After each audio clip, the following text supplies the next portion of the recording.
ತೀರ್ಥಕ್ಷೇತ್ರಗಳ ಮೇಲೆ, ದೈವದ ಮೇಲೆ ನಮಗೆ ಎಷ್ಟು ನಂಬಿಕೆ ಇರುತ್ತೋ ಅಷ್ಟು ಫಲ ನಮಗೆ ಸಿಗುತ್ತೆ. ನೀರನ್ನ ಇದು ವಿಷ ಅಂತ ಹೇಳಿ ದಿನಾ ಕುಡಿತಾ ಬಂದ್ರೆ ಅದು ನಮ್ಗೆ ವಿಷವಾಗಿ ಪರಿಣಮಿಸ್ಬಿಡುತ್ತೆ. ಚಂದ್ರಮಾ ಮನಸ್ಸು ನಮ್ಮ ಅಸಂಪ್ಷನ್ ಹೇಗಿರುತ್ತೆ ಆದರೆ ನಮ್ಮ ಮ್ಯಾನಿಫೆಸ್ಟೇಷನ್ ಅಂತಾರಲ್ಲ ಸರ್, ನಾವೇನ್ ಅನ್ಕೊಳ್ತೀವಿ ಹಂಗೆ ಆಗುತ್ತೆ ನೋಡಿ. ನಮ್ಮ ಪದ್ಧತಿಗಳಲ್ಲಿ ಇದು ಬೇರೂರು ಬಿಟ್ಟಿದೆ, ಅದು ಶತಮಾನಗಳಿಂದ ಬಂದ್ಬಿಟ್ಟಿದೆ. ಕೆಲವು ನಂಬಿಕೆಗಳಿವೆ, ಕೆಲವು ಮೂಢನಂಬಿಕೆಗಳಿವೆ, ಎರಡರ ಮಧ್ಯೆ ತೆಳುವಾದ ಗೆರೆ ಇದೆ. ನಂಬಿಕೆ ಬೇರೆ, ಮೂಢನಂಬಿಕೆ ಬೇರೆ. ಬಟ್ ಸರ್, ನಾನು ನಿಮ್ಮಿಬ್ರಲ್ಲಿ ಕೇಳಲಿಕ್ಕೆ ಇಷ್ಟಪಡ್ತೀನಿ ಗುರುಜಿ ಅವರು, ಇಷ್ಟೊತ್ತು ನಾವು ಮಾತಾಡಿದ್ವಲ್ಲ, ಗರ್ಭಿಣಿಯರು ಹೊರಗೆ ಹೋಗ್ಬಾರ್ದು, ನಾವು ಹೋಗ್ಬೇಕು, ಹೋದ್ರೆ ಏನಾಗುತ್ತೆ ಅಂತ ನಾನು ವಿತಂಡವಾದ ಮಾಡ್ತಾ ಇಲ್ಲ. ಹೋಗಿರುವಂತವ್ರಿಗೆ ಏನಾದ್ರು ಅಪಾಯ ಆಗಿದ್ಯಾ? ಉದಾಹರಣೆಗಳನ್ನು ಕೊಡ್ಬೋದಾ?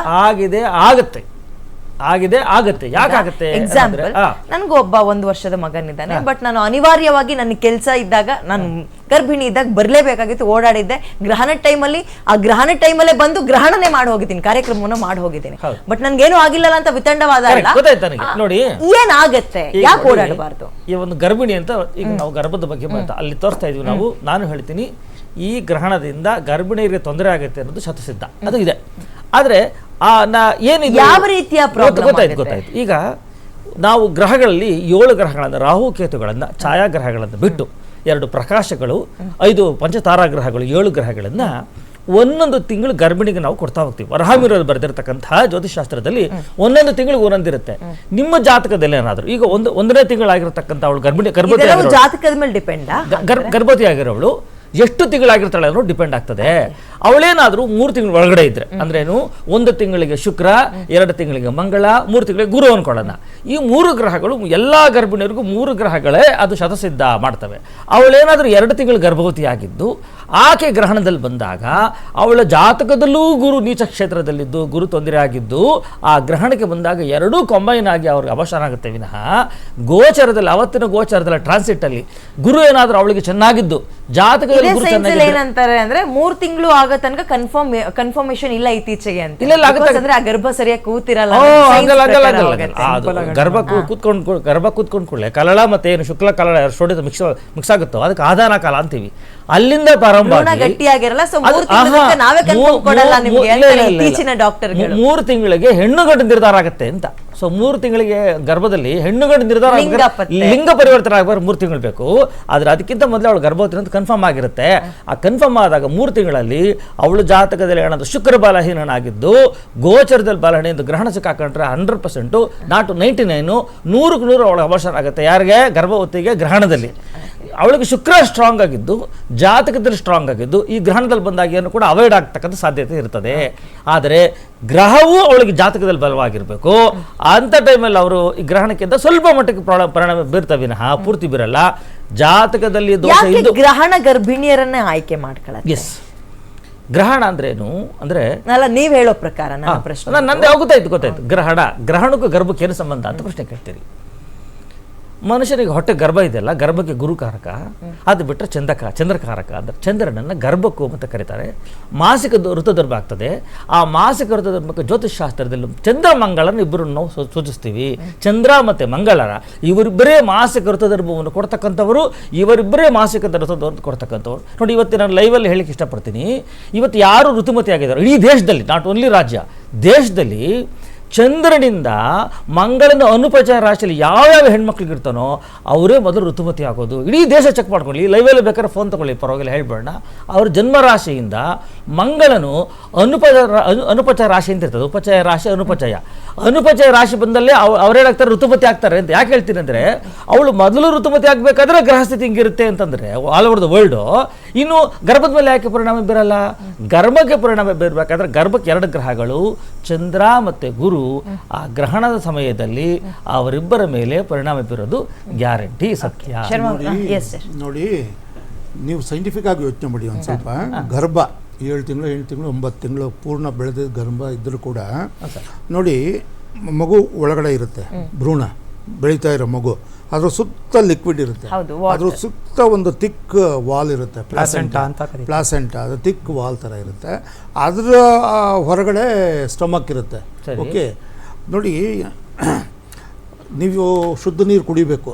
ಬೈ ಚಾನ್ಸ್ ಏನಾದರೂ ಅಶುದ್ಧ ನೀರು ಕುಡಿದ್ರೆ ಅದು ನೇರವಾಗಿ ಭ್ರೂಣಕ್ಕೆ ಹೋಗಲ್ಲ, ಅದು ಫಿಲ್ಟರ್ ಆಗೋ ಮೆಥಡ್ ಇದೆ. ಅದು ಅಂಬಲಿಕಲ್ ಕಾರ್ಡ್ ಏನಿದೆ, ಭ್ರೂಣಕ್ಕೆ ಏನಾದರೂ ಒಂದು ಸಪ್ಲೈ ಮಾಡೋದಕ್ಕೆ ಮುಂಚೆ ಇಂಜೂರಿಯಸ್ ಮೆಟೀರಿಯಲ್ ಏನಾದ್ರು ಇದ್ರೆ ಅದು ಫಿಲ್ಟರ್ ಶೋಧ ಮಾಡುತ್ತೆ. ನೋಡಿ ಉದಾಹರಣೆ ಹೇಳ್ತೀನಿ, ಈಗ ಹೇಳ್ತೀನಿ ನೋಡಿ, ಸುಮ್ಮನೆ ಒಂದು ರಫ್ ಎಕ್ಸಾಂಪಲ್ ಹೇಳ್ತೀನಿ. ಎಮ್ಮೆ ಎಲ್ಲೆಲ್ಲೋ ಹೋಗಿ ನೀರು ಕುಡ್ಕೊಂಡ್ಬಿಡೋದು ನೋಡುತ್ತೆ, ನಾನು ಆಶ್ಚರ್ಯ ಪಡ್ತೀನಿ.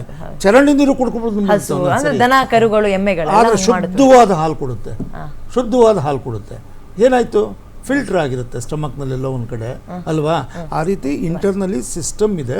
ಡೆಲಿಟೋರಿಯಸ್ ಏನಾದ್ರು ಇದ್ರೆ ಕೂಡ ಅದೆಲ್ಲ ಫಿಲ್ಟರ್ ಆಗುತ್ತೆ. ಈ ರೀತಿ ಏನಾದ್ರು ಅಷ್ಟೊಂದು ಡೆಲಿಕೇಟ್ ಗರ್ಭ, ಹೆಣ್ಮಕ್ಳ ಗರ್ಭ ಅಷ್ಟೊಂದು ಅದನ್ನ ಏನಾದ್ರು ಡೆಲಿಟೋರಿಯಸ್ ಇಂಜೂರಿಯಸ್ ರೇಸ್ ಇದ್ರೂ ಕೂಡ ಈ ಪ್ಲಾಸೆಂಟಾ ಮೂಲಕ, ಆ ಲಿಕ್ವಿಡ್ ಮೂಲಕ, ಫ್ಲೂಯಿಡ್ ಮೂಲಕ ಪಾಸ್ ಆಗಬೇಕಾದ್ರೆ ಫಿಲ್ಟರ್ ಆಗುತ್ತೆ.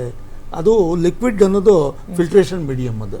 ಸೊ ಆ ರೀತಿ ಬೈ ಚಾನ್ಸ್ ಆದರೂ ಕೂಡ ಗರ್ಭಿಣಿಯರು 2 ಲೇಯರ್ ಬಟ್ಟೆ ಇರುತ್ತೆ, ಹೊಟ್ಟೆ ಇರುತ್ತೆ, ಅದ್ರ ಮೇಲೆ ಪ್ಲಾಸೆಂಟಾ ಇರುತ್ತೆ, ಅದರೊಳಗಡೆ ಫ್ಲೂಯಿಡ್ ಇರುತ್ತೆ. ಮತ್ತೆ ಎಷ್ಟೋ ಸಾವಿರ ಕಿಲೋಮೀಟರ್ ಮೇಲಿರುವ ಆಗುವಂತಹ ಗ್ರಹಣ ಇಲ್ಲಿ ಬೀಳೋದು ಪ್ರಭಾವ ಬೀರುತ್ತೆ. ಈ ಗರ್ಭವತಿಗೆ ಸಾಹೇಬ್ರು ಹೇಳ್ತಾ ಇದ್ದಾರೆ ಫಿಲ್ಟರ್ ಆಗುತ್ತೆ, ಅದು ನೇಚರ್ ಇರುತ್ತೆ, ಅದು ಫಿಲ್ಟರ್ ಮಾಡ್ಕೊಳುತ್ತೆ. ಈ ಕಣ್ಣಲ್ಲಿ ಧೂಳು ಬಿದ್ದಾಗ ಕಣ್ಣು ಕ್ಲೀನ್ ಮಾಡ್ಕೊಳುತ್ತೆ, ನೀರು ಬಂದು. ಅದೇ ತರನೇ ಗರ್ಭವತಿಯರಿಗೆ ಒಂದು ಬೆಕ್ಕು ಪರಿಚಿ ಆ ನೋವಿಂದ ಅವಳು ಮೈ ಬಿಸಿಯಾಗಿ ಜ್ವರ ಬಂದರೆ ಅವಳಿಗೆ ಅಬಾರ್ಷನ್ ಆಗುತ್ತೆ ಅಂತ. ಅಂದರೆ ಫಿಲ್ಟ್ರು ಕಡಿಮೆ ಇರ್ತದೆ ಅವಳಿಗೆ. ರಾಂಗ್ ಮಾಡಿ ಯಾವ ಮಕ್ಕಳು ಷಂಡತ್ವರು ಹುಟ್ಟುತ್ತಾರೋ, ಯಾವ ಮಕ್ಕಳಿಗೆ ಅಂಗಹೀನ ಇರ್ತಾರೋ, ಆ ಮಕ್ಕಳೆಲ್ಲ ತಾಯಿ ಗರ್ಭದಲ್ಲಿದ್ದಾಗ ಅವ್ರೇನಾದ್ರೂ ರಾಂಗ್ ಮೆಡಿಸಿನ್ ತಗೊಂಡ್ರೆ, ಗರ್ಭವತಿ ಇರುವಾಗ ಅವಳು ಮೆಡಿಸಿನ್ ತಗೊಳ್ಳುವಾಗ ರಾಂಗ್ ಮೆಡಿಸಿನ್ ತಗೊಂಡ್ರೆ, ಆ ರಾಂಗ್ ಮೆಡಿಸಿನ್ ಎಫೆಕ್ಟಿಗೂ ಗರ್ಭಕ್ಕೂ ಸಂಬಂಧ ಇದೆ. ಮೆಡಿಸಿನ್ ಎಫೆಕ್ಟಿಗೂ ಗರ್ಭಕ್ಕೂ ಸಂಬಂಧ ಇದೆ. ಡಾಕ್ಟರ್ಗಳ ಈಗ ಪ್ರೆಗ್ನೆಂಟ್ ವುಮೆನ್ಗೆ ಟ್ಯಾಬ್ಲೆಟ್ಸ್ ಗಳನ್ನು ಕೊಡ್ಬೇಕಾದ್ರೆ ಆಕೆ ಗರ್ಭವತಿ ಅಂತ ಕೇಳಿ ಕೊಡ್ತಾರೆ. ಮಾತ್ರೆಗಿರುವ ಪ್ರಭಾವಕ್ಕೂ ಮಾತ್ರೆಗಳು ಮಾಡೋ ಪ್ರಭಾವಕ್ಕೂ ಇದಕ್ಕೂ ವ್ಯತ್ಯಾಸ ಇದೆ. ಇದೇ ಈಕ್ವಲ್ ಮಣಿ ಮಂತ್ರ ಔಷಧಿ ಏನಂತಾರೆ ಪ್ರಪಂಚದಲ್ಲಿ ಪರಿಹಾರ ಅಂದಾಗ ಮಣಿ ದ ಮಂತ್ರ ಔಷಧಿ ಮಂತ್ರ ಮಣಿ 3 ಈಕ್ವಲ್ ಪರಿಣಾಮ ಬೀರ್ತದೆ ಅಂತ ಹೇಳ್ತಾನೆ. ಪರಿಹಾರ ಇಲ್ಲಿ ತನಕ ಯಾಕೆ ಒಂದು ಉದಾಹರಣೆಗಳು ಇವಾಗ ಒಂದು ಕೆಲಸ ಮಾಡಿ, ಈಗ ನಾನು ಹೇಳ್ತಾ ಇದ್ದೀನಲ್ಲ, ಪ್ರತಿ ಒಂದು ಯಾರು ಗರ್ಭವತಿ ಆಗಿದಾರೋ ಆ ರಾಶಿಗೆ ಎಲ್ಲರಿಗೂ ಅನುಪಚಾರ ರಾಶಿಯಲ್ಲಿ ಮಂಗಳ ಇದ್ದಾನಲ್ಲ, ಯಾರ್ಯಾರು ಋತುಮತಿ ಆಗಿದ್ದಾರೆ, ಪ್ರಥಮ ಋತುಮತಿ ಯಾವ್ಯಾವ ಹೆಣ್ಮಕ್ಳಾಗಿದ್ದಾರೋ, ನಮ್ಮ ಮುಂದಕ್ಕೆ ಗರ್ಭವತಿ ಬಿಟ್ಬೇಡ. ಇಲ್ಲಿ ತನಕ ಪ್ರೆಸೆಂಟು ಇಡೀ ದೇಶದಲ್ಲಿ ಎಷ್ಟು ಜನ ಗರ್ಭವತಿ ಆಗಿದ್ದಾರೆ ಹೆಣ್ಮಕ್ಳು, ಅವ್ರಿಗೆಲ್ಲ ಜನ್ಮರಾಶಿಯಿಂದ ಮಂಗಳನು ಅನುಪಚಾರ ರಾಶಿಯಲ್ಲಿದ್ದಾನೆ. ಹೆಂಗ್ ಸಾಧ್ಯ ಅದು? ನಿಮ್ಮ ಅಭಿಪ್ರಾಯ ಇದಕ್ಕೆ Sharma Guruji? How can possible? ನಾವು ಒಂದು ಹೇಳ್ತೀನಿ, ಈ ಮುಖಾಂತರ ನನ್ನ ಒಂದು ವಾಸ್ಟ್ ಸ್ಟಡಿ ಆ್ಯಂಡ್ ರಿಸರ್ಚ್ನಲ್ಲಿ ಪ್ರಪಂಚದಲ್ಲಿರ್ತಕ್ಕಂತಹ ಎಲ್ಲ ಜ್ಯೋತಿಷಿಗಳಿಗೆ, ಎಲ್ಲ ವಿಜ್ಞಾನಿಗಳಿಗೆ ಒಂದು ಕಿವಿ ಮಾತು ಹೇಳೋದಕ್ಕೆ ಇಷ್ಟಪಡ್ತೀನಿ ನಾನು. ನೀವು ನಿಮ್ಮ ವಾದಗಳನ್ನೇ ಸರಿ ಅಂದ್ಕೊಂಡು ಯಾವುದೂ ಹೋಗಬೇಡಿ, ಸೈಂಟಿಸ್ಟ್ಗಳು ಹೋಗಬೇಡಿ, ಜ್ಯೋತಿಷಿಗಳಂತೂ ಫಸ್ಟೇ ಹೋಗಬೇಡಿ. ಫಸ್ಟು ಟೆಸ್ಟ್ ಮಾಡಿ, ಟೆಸ್ಟೆಡ್ ಓಕೆ ಅಂತ ಎಲ್ಲದಕ್ಕೂ ಹಾಕಿರ್ತಾರೆ. ಟೆಸ್ಟ್ ಮಾಡಿದ್ಮೇಲೆ, ಟೆಸ್ಟ್ ಅಂದಾಗ ಏನು ಮಾಡ್ತಾರೆ ಎಲ್ಲರೂ, ನಮ್ಮ ದೇಶದ ಹಣೆ ಬರ ಹೇಗಿದೆ ಅಂದರೆ 1, 2, 4 ಕೇಸ್ ಟೆಸ್ಟ್ ಮಾಡ್ತಾರೆ. ಟೆಸ್ಟ್ ಅಂದರೆ ಆ ಥರ ಅಲ್ಲ, ಕಮ್ಮಿ ಅಂದರೆ 1,000 ಕೇಸ್ ಟೆಸ್ಟ್ ಮಾಡಿ. 1000ಕ್ಕೆ ಎಷ್ಟು ಬಂದಿದೆ, ಪ್ಲಸ್ಸು ಮೈನಸ್ ಎಷ್ಟು ಬಂದಿದೆ, ನ್ಯೂಟ್ರಲ್ ಎಷ್ಟು ಬಂದಿದೆ ನೋಡಿ. ಪ್ರತಿಯೊಂದು ಕ್ಲಿನಿಕಲ್ ಟೆಸ್ಟ್. ಒಂದು ನಿಮಿಷ ನೀವು ಮಾತಾಡ್ಬೇಕನ್ನ ಮಾತಾಡೋದು ಫಸ್ಟು ಕೇಳಿಸ್ಕೊಳ್ಳೋದು. ಹಾಗಾಗಿ ಏನಾಗುತ್ತೆ ಅಂದರೆ ಟೆಸ್ಟ್ ಮಾಡಿ. ಇವಾಗ ಫಾರ್ ಎಕ್ಸಾಂಪಲ್ ಇದು ಇಷ್ಟೊತ್ತು ಮಾತಾಡಿದ್ರಲ್ಲ, ನಮ್ಮ ಜ್ಯೋತಿಷಗಳೆಲ್ಲ ಪುಂಖಾನುಪುಂಖವಾಗಿ ಮಾತಾಡ್ತಾರೆ ತುಂಬ ಜನ. ನಾನು ಕೇಳಿದ್ದೀನಿ ಎಲ್ಲ ಜ್ಯೋತಿಷ ಎಷ್ಟು ಗ್ರಂಥ ಪಬ್ಲಿಷ್ ಆಗಿದೆಯೋ, ಪ್ರಿಂಟ್ ಆಗಿದೆಯೋ ಇಡೀ ದೇಶದಲ್ಲಿ ಮೂಲ ಗ್ರಂಥಗಳು ಅಷ್ಟು ನಮ್ಮ ಮನೆಯಲ್ಲಿದೆ ಸಂಸ್ಕೃತದ್ದು. ಇದಿಷ್ಟೊತ್ತು ಏನು ಹೇಳಿದ್ರು ಅದು ಜ್ಯೋತಿಷದಲ್ಲಿ ಇದೆ, ಅವರಿಗೆ ಸಂಸ್ಕೃತ ಟರ್ಮ್ಸ್ ಗೊತ್ತಿಲ್ಲ, ಹೇಳಿದ್ರಷ್ಟೇ. ಕುಜೇಂದು ಹೇತು ಪ್ರಸಿಮಾಸ ಮಾರ್ತವಂ ಅಂತ ಶಾಸ್ತ್ರದಲ್ಲಿ ಹೇಳುತ್ತೆ. ಚಂದ್ರ ಕುಜ ಸ್ತ್ರೀಯರಿಗೆ ಋತುಕಾಲಕ್ಕೆ ಕಾರಣ ಆಗತ್ತೆ ಅನ್ನೋದನ್ನು ಹೇಳುತ್ತೆ, ಇಲ್ಲ ಅಂತಿಲ್ಲ. ಹಾಗನ್ಬಿಟ್ಟು ನಾವು ಅದು ಒಂದನ್ನೇ ಇಟ್ಕೊಂಡು, ಇವಾಗ ಅಲ್ಪಾಯುಧ ಯೋಗ ಅಂತ ಇದೆ, ಅವ್ರಿಗೂ ಒಂದಷ್ಟು ಗೊತ್ತಿರುತ್ತೆ. ಅಲ್ಪಾಯುಧ ಯೋಗ ಅಂತ ಸದ್ಯೋಮರಣ ಯೋಗ ಅಂತ ಇದೆ. ಜ್ಯೋತಿಷದಲ್ಲಿ ಸದ್ಯೋಮರಣ ಯೋಗ ಅನ್ನೋದಕ್ಕೆ 1 ವರ್ಷ ಒಳಗೆ ಮಕ್ಕಳು ಹೋಗೋವಂಥದ್ದು ಏನಿರುತ್ತೆ ಅದ್ರದ್ದು ಪರ್ಮುಟೇಷನ್ ಕಾಂಬಿನೇಷನ್ ಕೊಟ್ಟಿರ್ತಾರೆ. ಆ ಪರ್ಮುಟೇಷನ್ ಕಾಂಬಿನೇಷನಲ್ಲಿ ಹುಟ್ಟಿರ್ತಕ್ಕಂಥ ಮಕ್ಕಳು 60, 70, 80 ವರ್ಷ ಬದುಕಿರುವಂಥದ್ದನ್ನು ನಾವು ನೋಡಿರ್ತೀವಿ. ಇದೆಂಗಾಗತ್ತೆ ಅಂತ ಕೇಳ್ತಾರೆ, ಇದೆಂಗಾಗತ್ತೆ ಅಂತ ನಾವು ಕೇಳ್ತೀವಿ. ಹಾಗಾಗಿ ಏನಾಗುತ್ತೆ ಅಂದರೆ ಆ ಕಾಲಕ್ಕೆ ಅದು ಕರೆಕ್ಟು. ಇವತ್ತಿಗೆ ನಾವು ಜ್ಯೋತಿಷನ್ನು ಕೆಲವು ಅಪ್ಡೇಟು ಮಾಡ್ಕೋಬೇಕು. ಇದು ಹೇಗೆ ಮಾಡ್ಕೋಬೇಕು? By trial and error method ಅಂತ ಹೇಳ್ತೀವಿ ಸೈನ್ಸ್ನಲ್ಲಿ ನಾವು. ಹಾಗಾಗಿ ಏನಾಗುತ್ತೆ, ಪ್ರತಿಯೊಂದನ್ನು ನಾವು ಪರೀಕ್ಷೆ ಮಾಡಬೇಕು. ಪರೀಕ್ಷೆ ಮಾಡಿದಾಗ ಗೊತ್ತಾಗತ್ತೆ ಹೊರತು ಇಲ್ಲಾಂದ್ರೆ ಗೊತ್ತಾಗಲ್ಲ. ಇವಾಗ ನಮಗೆ ಟಾಪಿಕ್ ಡಿವಿಯೇಷನ್ ಬೇಕಾಗಿಲ್ಲ. ನಮಗೆ ಚಂದ್ರನಿಂದ ಚಂದ್ರಗ್ರಹಣ ಅಂತ ಹೇಳಿದಾಗ ನಮಗೇನಾಗತ್ತೆ ಅಂದರೆ, ಚಂದ್ರನಿಂದ ನಾನು ಬಹಳ ಸ್ಪಷ್ಟವಾಗಿ ಹೇಳಿದೆ, Chandra indicates children, Chandra indicates females, Chandra indicates water, Chandra indicates liquid part of the blood. Medical ಅಸ್ಟ್ರಾಲಜಿಗೆ ಬಂತು ಅಂದರೆ ರಕ್ತಕ್ಕೂ ಕೂಡ ಚಂದ್ರನೇ ಕಾರಕ. ಸಾಲಿಡ್ ಪಾರ್ಟ್ ಆಫ್ ದಿ ಬ್ಲಡ್ಗೆ ಬಂದು ಕುಜ ಕಾರಕ. ಬಟ್ ಎಷ್ಟು ಪ್ರಮಾಣದಲ್ಲಿ? ಎಲ್ಲದರೊಳಗೂ ಇದೆ ಅದು. ಅಲ್ಲಲ್ಲ, ಈಗ ನೀವು ಈಗ ಅವ್ರು ಹೇಳಿದ್ದು ನಾವು ಒಪ್ಕೊಳ್ತೀರಾ ನೀವು? ನಾನು ಹೇಳ್ತಿದ್ದೀನಲ್ಲ, ಗರ್ಭಿಣಿ ಸ್ತ್ರೀಯರಿಗೆ ಅಲ್ಲ ಗರ್ಭಿಣಿಯರಿಗೆ ಗರ್ಭಿಣಿ ಸ್ತ್ರೀಯರಿಗೆ ಇವಾಗ ಈ ತುಂಬ ಜನಕ್ಕೆ ಜ್ಯೋತಿಷಿಗಳಿಂದ ಹಿಡಿದು ತುಂಬ ಜನಕ್ಕೆ ಏನು ಒಂದು ಮಿಸ್ಕಾನ್ಸೆಪ್ಷನ್ ಇದೆ ಅಂದರೆ ನಾವು ಬದಿಗಣ್ಣದಲ್ಲಿ ನೋಡಬಾರ್ದು ಅಂತ ಇದೆ. ನನಗೆ ತಿಳಿದ ಮಟ್ಟಿಗೆ, ನಾನು ಬೇಸಿಕಲಿ ಸೈನ್ಸ್ ಗ್ರಾಜ್ಯುಯೇಟು, ಚಂದ್ರಗ್ರಹಣನ ಬದಿಗಣ್ಣದಲ್ಲಿ ನೋಡಿದ್ರೆ ಏನು ತೊಂದರೆ ಆಗಲ್ಲ ನನಗೆ ತಿಳಿದ ಮಟ್ಟಿಗೆ. ಸೂರ್ಯಗ್ರಹಣ ನೋಡಬಾರ್ದು ಅಂತ ಸೈಂಟಿಸ್ಟ್ಗಳೇ ಹೇಳ್ತಾರೆ. ಏನು ಸರ್? ಹೌದು, ಅದಕ್ಕೆ ಕಣ್ಣಿಗೆ ಫಿಲ್ಟರ್ ಕೊಡೋದು, ಸಮಸ್ಯೆ ಆಗುತ್ತೆ. ಯಾಕೆ ಇದು ಕೊಡೋದು ಯಾತಕ್ಕೆ ಅಂದರೆ ಅದರಲ್ಲಿ ಅಲ್ಟ್ರಾವೈಲೆಟ್ ರೇಸ್ ಇರುತ್ತೆ. ಆ ಟೈಮ್ನಲ್ಲಿ ಆ ಪರ್ಟಿಕ್ಯುಲರ್ ಡಾರ್ಕ್ ಅದು ಸಡನ್ ಆಗಿ ಬಿಟ್ಕೊಂಡಾಗ ಬೆಳಕು ಬರುತ್ತೆ. ಆ ಬೆಳಕು ನೋಡೋಕೆ ಕರಕ. ಹೆಣ್ಣಿಗೆ ಮಾತ್ರ ಬೀಳುತ್ತೆ, ಗರ್ಭಕ್ಕೆ ಬೀಳಲ್ಲ ಅಂತ ಹೇಳೋದು. ಅಲ್ಲ, ಅವರು ಅಲ್ಟ್ರಾವೈಲೆಟ್ ಅದೇ. ಹೇಳ್ತೀನಿ ಕೇಳಿ. ನಿಮ್ಮಿಬ್ರು ಪ್ರಶ್ನೆಗೆ ಒಂದು ಉತ್ತರ ಇದೆ. ಲೇಡೀಸ್ಗೂ ಮತ್ತು ಚಂದ್ರನ್ಗೂ ಸಂಬಂಧ 27 ಡೇಸ್ ಮೆನ್ಸ್ಟ್ರಿಯಲ್ ಪೀರಿಯಡ್. ಹೌದು. ಚಂದ್ರನ್ ಸೈಕಲ್ ಕೂಡ 27 correct. ಅದೊಂದು ಇದೆ. ಈಗ ಇವೆರಡು ಬಿಟ್ಟು ಮೊದಲು ಇವರೊಂದು ವಿಚಾರ ಹೇಳಿದ್ರು, ಚಂದ್ರ ಜಲಕಾರಕ ಅಂತ. ಜಲ ಪ್ರವಾಹ ಇವೆಲ್ಲ ಜಾಸ್ತಿ ಆಗುತ್ತೆ ಅನ್ನೋದು. ಈಗ 4 ತಿಂಗಳಿಂದ ಹೆಚ್ಚಿನ ಪ್ರವಾಹ ಆಗ್ತಾ ಇದೆ ಉತ್ತರ ಭಾರತದಲ್ಲಿ. ಉತ್ತರಾಖಂಡ, ಪಂಜಾಬ್, ಜಮ್ಮು ಕಾಶ್ಮೀರ, ಆಮೇಲೆ ಪಕ್ಕದಲ್ಲಿ ರಾಜಸ್ಥಾನದಲ್ಲೂ ಕೂಡ ಆಯಿತು. ಇವತ್ತು ಛತ್ತೀಸ್ಗಢನಲ್ಲಿ ಆಗ್ತಾ ಇದೆ. ಛತ್ತೀಸ್ಗಢನಲ್ಲಿ ದೊಡ್ಡ ಮಟ್ಟದ ಮಳೆ ಆಗ್ತಾ ಇದೆ. ಸೊ ಬೇರೆ ದೇಶಗಳಲ್ಲಾಗಿದೆ, ಚೈನಾದಲ್ಲಾಗಿದೆ, ಫಿಲಿಪೀನ್ಸ್ ಆಗಿದೆ, ನಂತರ ಇಲ್ಲಾಗಿದೆ, ನಮ್ಮ ಗಲ್ಫಲ್ಲಾಗಿದೆ.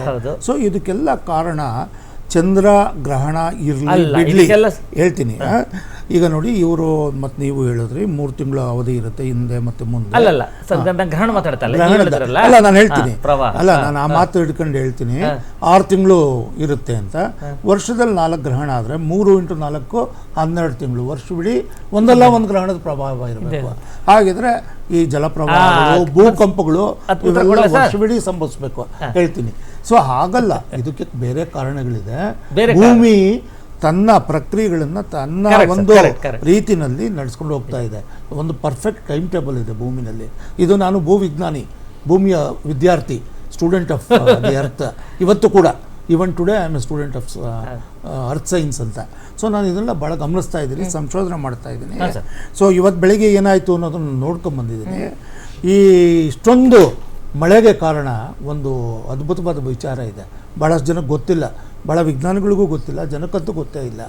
ಇತ್ತೀಚೆಗೆ 30 ಜೂನ್ಗೆ ರಷ್ಯಾದ ಪೂರ್ವ ಭಾಗ ಕಾಮ್ಚಟ್ಕ ದ್ವೀಪದ ಪೂರ್ವದಲ್ಲಿ ಸಮುದ್ರ ತಳದಲ್ಲಿ 8.8 ಪ್ರಮಾಣದ ಒಂದು ದೊಡ್ಡ ಭೂಕಂಪ ಆಗುತ್ತೆ. ಆ ಜಾಗ ಒಂದು 500 ಕಿಲೋಮೀಟರ್ ಉದ್ದದ, ಒಂದು 150 ಕಿಲೋಮೀಟರ್ ಅಗಲದ ಪ್ರದೇಶ. ಅದು ಭೂಮಿ ಒಳಗಡೆ ಸಮುದ್ರ ತಳ ಬಿರುಕುಬಿಟ್ಟಿದೆ. ಆ ಒಂದು ಭೂಕಂಪ ಏನಾಯಿತು, 8.8 ಮ್ಯಾಗ್ನಿಟ್ಯೂಡ್. ಅದಕ್ಕೆ ಮುಂಚೆ ಒಂದು 50 ಪ್ರೀ ಶಾಕ್ಸ್ ಆಗಿದ್ದು. ನಾನು ಪ್ರತಿದಿನ ರೆಕಾರ್ಡ್ ಮಾಡಿದ್ದೀನಿ, ಇದೆಲ್ಲ ನನ್ನ ಹತ್ರ ರೆಕಾರ್ಡ್ ಇದೆ.